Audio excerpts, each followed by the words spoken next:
Tonight, Vice President Mike Pence just wrapping up a trip here, and he's back in Washington. The Vice President landed at the Donaldson Center earlier this morning. He touched on a number of key issues while he was here, but he started with a strong message telling South Carolina to keep President Trump in office for 4 more years. The Vice President had a full schedule in the Upstate. His last stop was at the Anderson Civic Center to talk with thousands of conservatives who wanted to hear his thoughts and, of course, chow down on some great barbecue. Vice President Pence served as the keynote speaker for Congressman Jeff Duncan's annual Faith and Freedom Barbecue. And Fox Carolina's Shale Remien's been there all evening. She's live in Anderson tonight. Shale, a huge turnout for this barbecue tonight. Oh, yeah, definitely, Cody. You know, a lot of anticipation, too. We saw tons of people lining up, trying to get through those doors right there to catch a glimpse of Vice President Mike Pence. And a lot of them were veterans and first responders. But they came out for more than just some pulled pork. They wanted to hear about the issues that our country is facing, and some just wanted to show their support for the Trump administration. Began lining up outside the Anderson Civic Center hours ahead of time. And when I found out he was going to come here, I called my buddy Reggie. We just talked to him. Said, hey, you want to go? Yeah. More than 2,000 people welcomed prominent conservatives to the stage at Representative Jeff Duncan's Faith and Freedom Barbecue. How many of you here because you want to find out how this whole Russia stuff started? But by far, the biggest draw at the largest conservative gathering in the state was Vice President Mike Pence.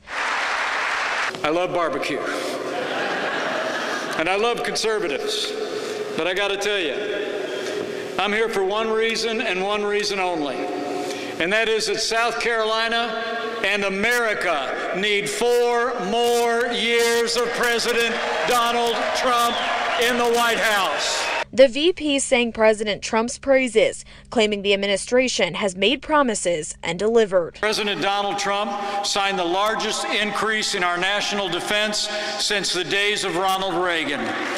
Pence's son is a Marine and proudly says his strongest role is not VP, it's DAD. Our armed forces have captured every last inch of territory controlled by ISIS in Syria. National security is at the forefront as Trump and Pence take on the campaign trail. Pence highlighted the defunding of Planned Parenthood, along with what he calls a broken immigration system. More than 6 million new jobs created. Unemployment is at a 50-year low. There's more Americans working today than ever before in the history of this country. Using a past president's own words to conclude his speech, he highlighted one of the key words in the title of this event: freedom. President Ronald Reagan used to say freedom is never more than 1 generation away from extinction. Make no mistake about it, it's not going to be enough for us just to win the next election. We've got to win the next generation. And I caught up with a few people after the vice president wrapped up today, and they say a point that stood out to them was when the vice president commented that the president defends the nation on a world stage, and he does not apologize for it. Tonight we're live in Anderson County. I'm Shale Remien, Fox Carolina, the 10 o'clock news. Thank you for that report tonight, Shale. Before the vice president spoke at the Jeff Duncan barbecue, hundreds of people packed into a manufacturing plant to hear from him. And during the VP's visit at Sargent Metal, a plant that's been around since 1975, he talked about the economy and a push for a trade agreement between the United States, Mexico, and Canada. And coming up at 11, Fox Carolina's Jennifer Phillips will walk you through his message. Well, in response to the VP's visit, the campaign for Democratic candidate and former Vice President Joe Biden held a counter event tonight.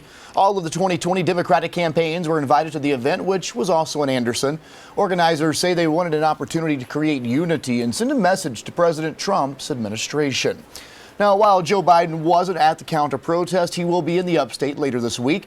The Democratic candidate will host 2 town hall events on Wednesday, one in Spartanburg, the other at Limestone College in the afternoon. Then on Thursday evening, he'll have a town hall in Greenville. Another presidential hopeful spent the day campaigning in the Palmetto State. Democratic Ohio Congressman Tim Ryan made several stops in the Upstate, meeting with voters and city leaders about why he's running for president. Ryan left earlier this evening for a town hall in Augusta, Georgia. While some of the Democratic candidates are dropping out of the race, there's still a big group keeping their eyes on the White House. And here's a look at all of them. South Carolina's primary is February 29th. Meanwhile, on the Republican side, 2 candidates challenging President Trump right now, Joe Walsh and Bill Weld, are running in the presidential race. There could be another name to add to this list of Republican candidates. Former South Carolina Governor Mark Sanford says he's still considering running for the presidential seat. We sat down with him today at Jeff Duncan's barbecue, and coming up at 10:30, why he's considering challenging President Trump.